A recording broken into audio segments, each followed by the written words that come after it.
Ayan, magandang araw guys. Pag-usapan natin ngayon yung mga negosyanteng nanawagan sa ating Pangulo para sa pananagutan at konkretong aksyon para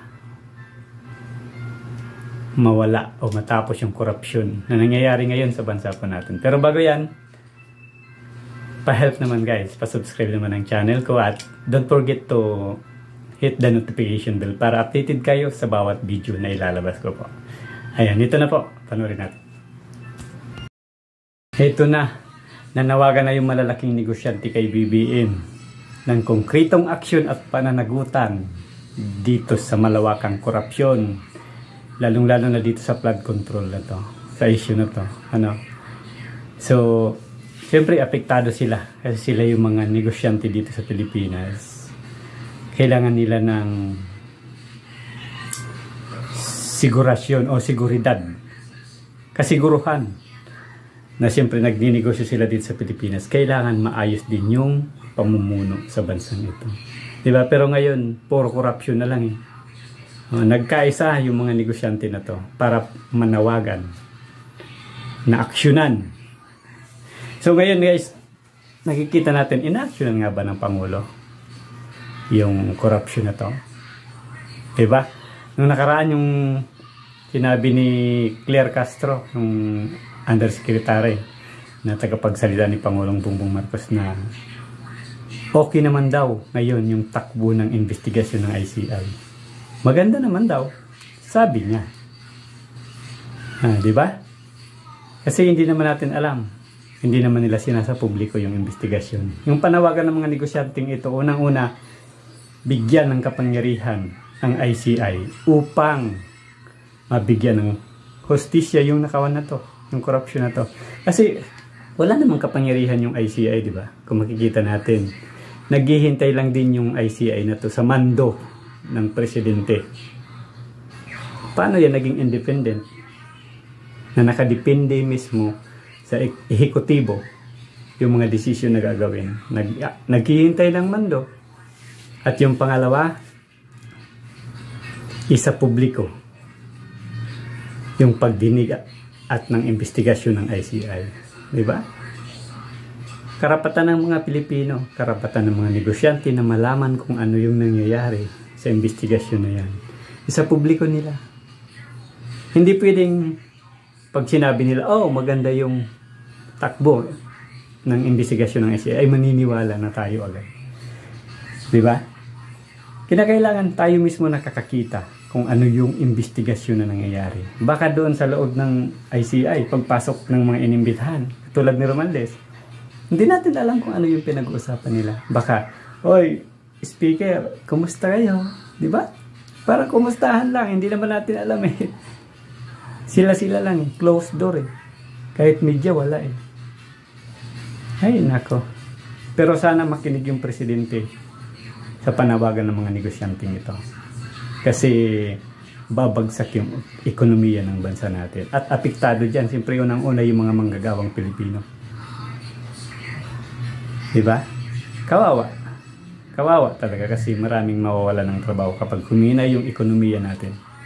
Ito, panoorin natin guys yung balita dyan. Ito sa billionario.com.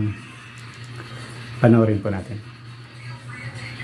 Hindi na rin napigilan ng mga negosyante na maglabas ng hinaing laban sa anilay historic at unprecedented na korupsyon. Panawagan nila kay PBBM, pananagutan at konkretong aksyon. Yan ang agenda report ni BNC Business News Anchor, Mikey Oreta. 17 trilyon piso na ang utang ng bansa at patuloy pa itong tumataas. At sa isang pambihirang pagkakataon, iisa ang tanong ng mga negosyante at mga ordinaryong Pilipino. Saan nga ba talaga napupunta ang pera? Nagtipon ang pinakamalaking business group sa bansa bilang isang matibay na pahayag ng pagkakaisa. Ang Philippine Chamber of Commerce and Industry, Management Association of the Philippines, Makati Business Business Club at iba pang grupo ng mga negosyante at mga civic group. Nagkaisa upang manawagan ng pananagutan at konkretong aksyon mula kay Pangulong Ferdinand Marcos Jr. Hiniling nila tapusin na ang tinatawag nilang historic at napakalaking corruption scandal na may kinalaman sa mga proyekto ng flood control at infrastructure sa buong bansa.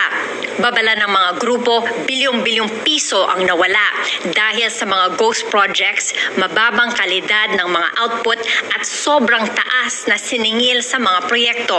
Ang pondo na dapat ay para sa kaunlaran na ubos sa katiwalian.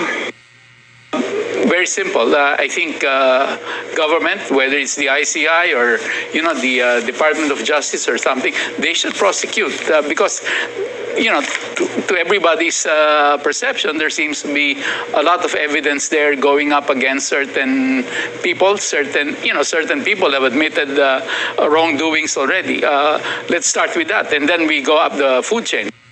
We're going to continue to hold discussions and be a platform to bring about dialogue and data so that we can continue to make recommendations on how the budget will be allocated and how it will be dispersed.